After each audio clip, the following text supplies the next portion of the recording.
Hi అండి, అందరూ ఎలా ఉన్నారు? అందరూ బాగున్నారా? నేనైతే చాలా బాగున్నాను. అనుడికి మీకు ఘన స్వాగతం. ఈరోజు పూరి అలాగే కుర్మా ఏ విధంగా ప్రిపేర్ చేయాలి? ఈరోజు సండే కదా, పిల్లలు పెద్దలు అందరూ ఇంట్లో ఉంటారు కాబట్టి ఈ విధంగా పూరి అనేది తయారు చేసుకోండి.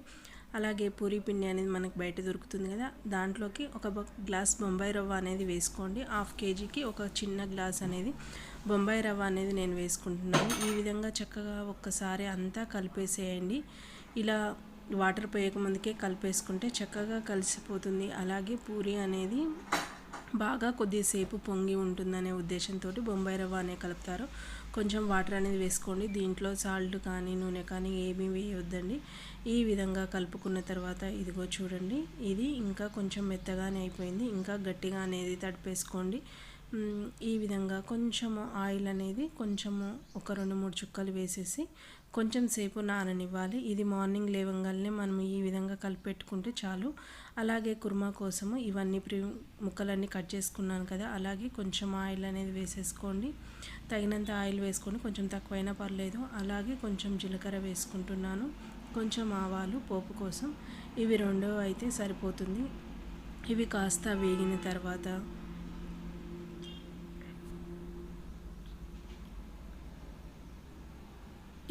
వేగిన తర్వాత ఒక 4-5 చిన్నులపాయ రెబ్బలు అనేవి ఇలా చితగ్గొట్టుకొని వేసేయండి. పొట్టు ఏమీ ఒలవాల్సిన అవసరం లేదు. అలాగే అల్లం వెల్లుల్లి అయినా వేసుకోవచ్చు, కానీ చిన్నులపాయలు అయితే బాగుంటాయి. అదేవిధంగా మనము కట్ చేసి పెట్టుకున్నాం కదా, క్యారెట్, ఆనియన్, పచ్చిమిర్చి ఇవన్నీ ఒకటేసారి వేయండి. స్టెప్ బై స్టెప్ ఏం అవసరం లేదు. ఇది ఎందుకంటే ఎక్కువగా మరీ ఫ్రై అవ్వాల్సిన అవసరం ఏమీ లేదు. ఈ విధంగా ఒకసారి కలిపేసి ఇదిగో చూడండి, ఈ విధంగా అయ్యింది కదా. అలాగే కొంచెం పసుపు అనేది వేసుకోండి. నా దగ్గర మెంతి పసుపు ఉంది. అలాగే తగినంత ఉప్పు అనేది వేసేసుకొని, ఒక్క టమాటా, చిన్న టమాటా, అది ఆప్షనల్, మీరు వేసుకోవాలంటే వేసుకోవచ్చు, లేదంటే లేదు, అది మీ ఇష్టము. ఈ విధంగా చక్కగా అనేది ఒకసారి కొంచెం మగ్గితే సరిపోతుంది. అలాగే రుచికి సరిపడినంత కారం అనేది వేసుకోండి. పచ్చిమిర్చి అయితే బాగుంటుంది, కానీ కారం లేదు అంటారనే ఉద్దేశంతో కొంచెం ఒక హాఫ్ చెంచా అనేది కారం వేసేసుకొని ఒక్కసారి కలిపేసేయండి. ఎంతో టేస్టీగా ఉండే కుర్మా అనేది చాలా తక్కువ టైంలో అయిపోతుంది. మనం పూరి చేయడానికి ఎక్కువ టైం పడుతుంది, కానీ ఈ కుర్మా చేయడానికి చాలా తక్కువ టైం పడుతుంది. అంతేనండి. ఈ 1.5 గ్లాస్ అనేది వాటర్ అనేది పోసేయండి. వాటర్ బాగా మరిగేంతవరకు ఉండనివ్వండి. అలాగే కొంచెం కొత్తిమీర, కరివేపాకు ఉంటే కరివేపాకు కానీ కొత్తిమీర కానీ వేసేసుకోండి. ఈ విధంగా వేసేసుకొని కొద్దిగా పొంగొచ్చేంతవరకు ఇప్పుడు మనము ఒక గిన్నెలోకి ఒక 2.5 స్పూన్లు అనేది శనగపిండి ఉంటుంది కదా, ఆ శనగపిండి తీసేసుకొని కొంచెం చక్కగా వాటర్ పోసేసుకొని ఉండలు లేకుండా కలిపేసుకోండి. ఈ విధంగా కలుపుకుంటే సరిపోతుంది. ఎందుకంటే అది కుర్మా అనేది చిక్కదనంగా ఉండాలి కదా. ఇలా మరుగుతున్న దాంట్లోకి ఒక నిమ్మకాయ సైజ్ అంత చింతపండు అనేది రసం అనేది పక్కకు పెట్టుకున్నాను. అలాగే ఆ రసం పోసేసిన వెంటనే ఇది కూడా పోసేయండి.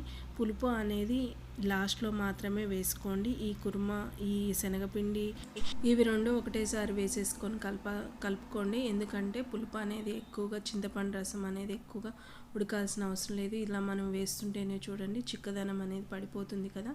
మీకు కావాల్సినంత చిక్కదనంగా అయితే చేసుకోవచ్చు. నేనైతే ఈ విధంగా ఉంటే సరిపోతుంది కదా మన పూరీలోకి. ఇదిగో చూడండి, ఒక్క పొంగు రాగానే మన కుర్మా అనేది రెడీ అయిపోయిందండి. ఈ విధంగా ఎంతో 10 నిమిషాల్లో అయిపోతుంది.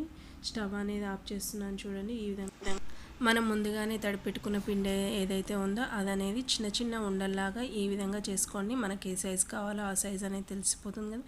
ఈ విధంగా చక్కగా కొంచెం పిండి అనేది గట్టిగానే కలుపుకోండి. ఎందుకో వీడియో తీస్తున్నాననే ఏమో కానీ కొంచెం పిండి అనేది కొంచెం జోరుగా అయింది. ఇంకా కాస్త అయితే ఇంకా కొంచెం మనం పూరి అనేది బాగా పొంగుతుందండి. ఈ విధంగా చక్కగా చిన్న చిన్న ఉండలు అనేది చేసేసి పెట్టుకోండి. అంతేనండి. ఇలా ఒక్కొక్క ఉండకి నూనె కాకుండా ఇలా కొంచెము నూనె, ఆయిల్ అనేది వేసేయండి. మనం ప్రతిసారి నూనె అద్దుకునే అవసరం లేకుండా ఇదిగో చూడండి, ఈ విధంగా చక్కగా ఒత్తేసుకోండి. మనకి ఎంతో టైం పట్టదు. పూరి ప్లేస్ కన్నా ఇలా మనం కట్టెపెట్టి ఒత్తుకుంటేనే తొందరగా అయిపోతుంది. ఈజీగా అయిపోతుంది పని అనేది. మీరు ఏ విధంగా ప్రిపేర్ చేస్తారో కంపల్సరీ కామెంట్ అనేది చేయండి. ఒక దాంట్లో అనేది బాండీలో అనేది నూనె పోసి ఈ విధంగా పెట్టుకున్నాను. ఒక చిన్న ఉండ అనేది వేసి చూశాను, ఇంకా నూనె కాగలేదు. మనం ఎప్పుడైతే నూనె కాగిందని తెలుసుకోవడం కోసం కొంచెం వేయంగానే పొంగుతుంది. ఇదిగో చూడండి, ఈ విధంగా పూరి అనేది వేసేసుకోండి. ఎంతో టేస్టీగా ఉండే పూరి అనేది రెడీ అయిపోతుంది. అలాగే సండే అన్నంగానే పిల్లలు ఏదో ఒకటి వెరైటీగా కోరుకుంటారు కదా, అలాగే ఇంట్లో అందరూ ఉంటారు కాబట్టి ఈ విధంగా పూరి అనేది చేసుకోండి. ఇదిగో చూడండి ఎంత చక్కగా పొంగింది కదా.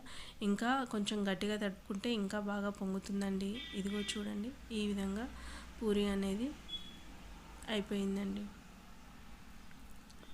ఇంకా అలాగే అన్ని పూరీలు అనేవి చేసేసి పెట్టుకుంటున్నాను. కొంచెం మెత్తగా ఉండడం వల్ల పూరి అనేది అనేది పొంగలేదు, లేకపోతే అంత రౌండ్గా పొంగుతుంది కదా.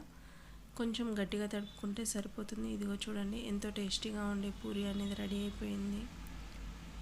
కుర్మా ట్రై చేయండి, చాలా టేస్టీగా ఉంటుంది.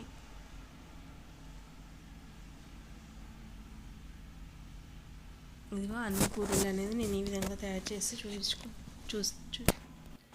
చక్కగా వేడి పూరీలు అనేవి చూడండి ఏ విధంగా పొంగుతున్నాయి. ఈ విధంగా వేడిగా ఉన్నప్పుడు పిల్లల కానించి పెద్దల కానించి అందరికీ ఇలా చేస్తూ ఉండగానే అలా ప్లేట్లో పెట్టేసేయండి. వాళ్ళు కూడా ఎంతో ఎంజాయ్ చేస్తారు.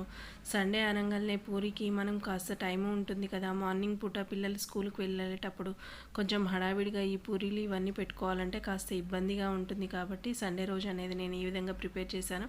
నచ్చితే మాత్రం లైక్ చేయండి, షేర్ చేయండి, సబ్స్క్రైబ్ చేసుకోండి. పక్కనే బెల్ అనేది ఉంటుంది, గంట కొట్టేసి నేను ఏ విధమైన వీడియో పోస్ట్ చేసినా నోటిఫికేషన్ ద్వారా అందుతుందండి. ఈ విధంగా have a nice day. Bye bye.